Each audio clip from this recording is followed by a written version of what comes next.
안녕하세요. 김사장TV의 김사장입니다. 보통 장사라고 하면은 구멍가게라는 표현을 많이 쓰는데요. 장사라는 걸 구멍가게처럼 운영하면 어떻게 할까요?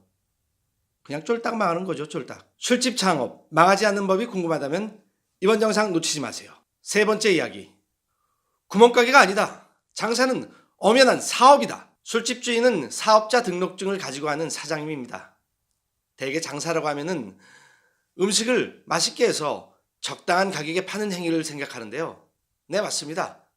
음식을 맛있게 해서 적당한 가격에 팔면 되는 거죠. 물론 그것만 해도 기본을 갖춘 거니 괜찮다고 할 수 있겠죠. 그럼 그것만으로 다른 가게와 경쟁해서 살아남을 수 있을까요? 애석하게도 그것만으로는 다른 가게와 경쟁해서 절대로 살아남을 수 없습니다. 안주는 맛있는데 왜 장사가 안 되지? 분명히 옆집보다 술값이 저렴한데 왜 장사가 안 되냐고. 그러면서 왜 안 되는지에 대한 분석을 하지 않고 그냥 감으로 하시는 분들이 많습니다. 솔직히 말씀드려서 대개 장사하시는 분들은 자기 자신이 세상에서 제일 똑똑하다고 생각하기 때문입니다.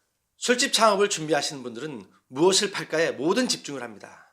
그러다가 그 무엇이 결정되자마자 가게를 오픈합니다. 그러면 쫄딱 망하는 겁니다. 쫄딱. 요즘은 어떤 아이템을 판매하느냐보다 어떻게 아이템을 판매하느냐도 매우 중요하다고 얘기할 수 있습니다. 아니, 더 중요하다고 말씀드리겠습니다.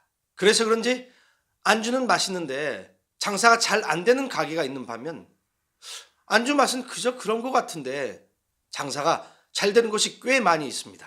장사는 엄연한 사업입니다. 시스템이 있어야만 하는 사업입니다. 그래서 창업을 처음 시작할 때 일반 회사와 같이 디자인팀, 홍보 마케팅팀, 영업팀, 회계팀 등 여러 부서가 있다고 생각하고 영업 전략을 짜야 합니다. 물론 혼자서 말입니다. 1인 기업인 것입니다. 그러니까 장사는 아무나 하는 일이 아니라고 하는 거죠. 혼자 북치고 장구치고 다 해야 하는 겁니다. 술과 안주는 제일 중요한 게 맞지만 다른 부분들도 똑같이 중요하다고 말씀드릴 수 있겠습니다. 술과 안주 외에도 다른 부분도 많은 시간을 투자해서 여러 부분을 함께 노력해야 된다는 것입니다. 이런 면에서 장사는 종합예술이라고 해도 과언이 아닐 것입니다. 자, 그럼 하나하나 얘기해 보겠습니다. 일반 기업체라고 생각하세요. 중소기업. 여러분은 구멍가게 사장님이 아니라 중소기업 사장님입니다. 먼저 회사명부터 지어볼까요? 간판 이름은 어떻게 하는 게 좋을까요? 그건 본인이 타겟으로 삼는 대상으로 해야겠죠. 영어로 짓는 게 좋을까? 한글로 하는 게 좋을까? 발랄하게? 차분하게? 아님 유명한 브랜드를 벤치마킹할까? 이렇게 간판 이름 하나를 짓는데도 많은 노력과 시간이 필요합니다.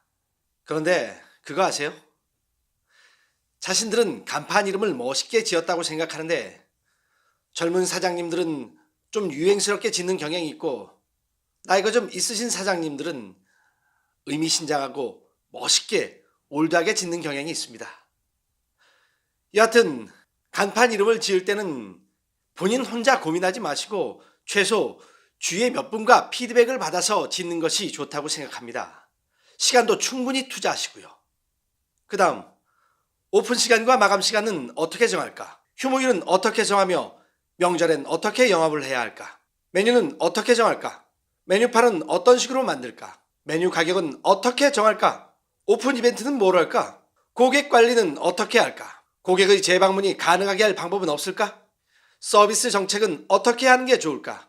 중요한 홍보 마케팅은 어떻게 해야 할까? 매출 대비 원가 계산과 순수익 계산은 해봤나? 손익분기점은 어떻게 되나? 도대체 얼만큼 팔아야 본전이며 어느 시점부터 돈을 벌 수 있을까?